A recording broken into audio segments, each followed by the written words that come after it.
Le chroniqueur de TPMP a affirmé avoir été malmené jeudi à cause d'une chronique de quotidien diffusée le lendemain des faits. Jacques Cardoz est monté au créneau, convaincu que Jean-Michel Apathy a attisé la haine de la personne qu'il a par la suite agressée dans le métro. Le chroniqueur de Touche pas à mon poste a accusé le journaliste de quotidien d'avoir relayé une fake news à propos du soutien de Yael Braun-Pivet à Israël. La présidente de l'Assemblée nationale avait arboré, dans l'hémicycle, le drapeau israélien en pince à côté de celui de la France le 10 octobre dernier, soit juste après l'attaque du Hamas du 7 octobre. À l'en croire, Jacques Cardoz a été poursuivi dans la rame par un homme menaçant, les yeux exorbités qui a fini par le coincer contre une banquette. Une agression dans le but de le convaincre que l'Assemblée nationale est tenue par les sionistes. Reconnaître ses torts.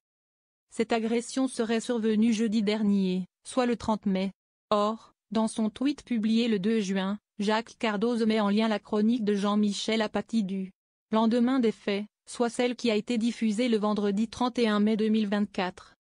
Il, l'agresseur, appuie son raisonnement sur cette chronique qui soutient que Yael Braun-Pivet, qui a porté un pince en soutien à Israël au lendemain du 7 octobre, doit être exclu au même titre que le député qui a sorti le drapeau israélien, ajoute même Jacques Cardoz dans sa publication.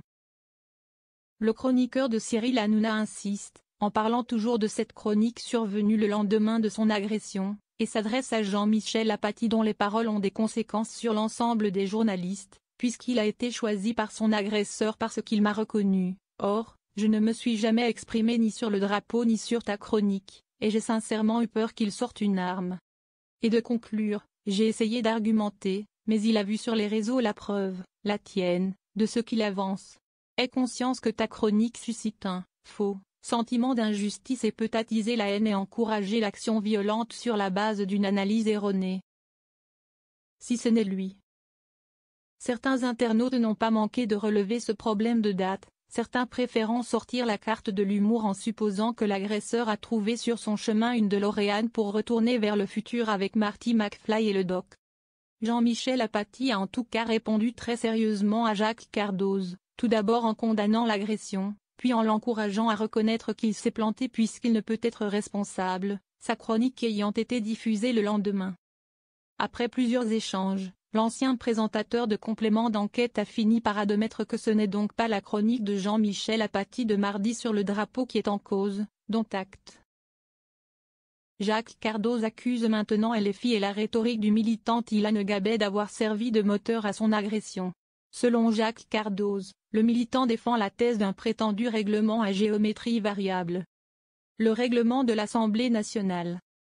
Ilan Gabet est l'auteur d'une pétition qui a recueilli près de 260 000 signatures, demandant l'exclusion pour 15 jours de Yael Braun-Pivet pour avoir porté en pince le drapeau d'Israël, soit la sanction dont a écopé le député LFI Sébastien Delogu pour avoir brandi un drapeau palestinien dans l'hémicycle après la frappe d'un camp de réfugiés à Rafah.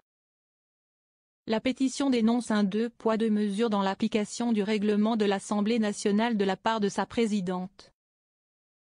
La présidente de l'Assemblée nationale a répondu à ce début de polémique en rappelant le règlement de l'hémicycle dans une vidéo qu'avait également partagée Jacques Cardoz. Yael Braun-Pivet assure que les députés ont le droit de porter un pince du drapeau d'un autre pays lors de circonstances exceptionnelles. Ce que le règlement interdit, c'est l'utilisation, notamment pendant les questions au gouvernement, à l'appui d'un propos, de graphiques, de pancartes, de documents, d'objets ou d'instruments divers, a-t-elle précisé, en donnant comme exemple un paquet de pâtes ou bien un gilet jaune qui ne peuvent être brandis à l'Assemblée. En 2017, Jean-Luc Mélenchon avait sorti un panier de courses, dont un paquet de pâtes, lors d'un débat sur la diminution des APL voulue par le gouvernement d'Emmanuel Macron. Jean Lassalle avait porté un gilet jaune, en 2018, en soutien au mouvement de contestation, ce qui avait valu une interruption de séance.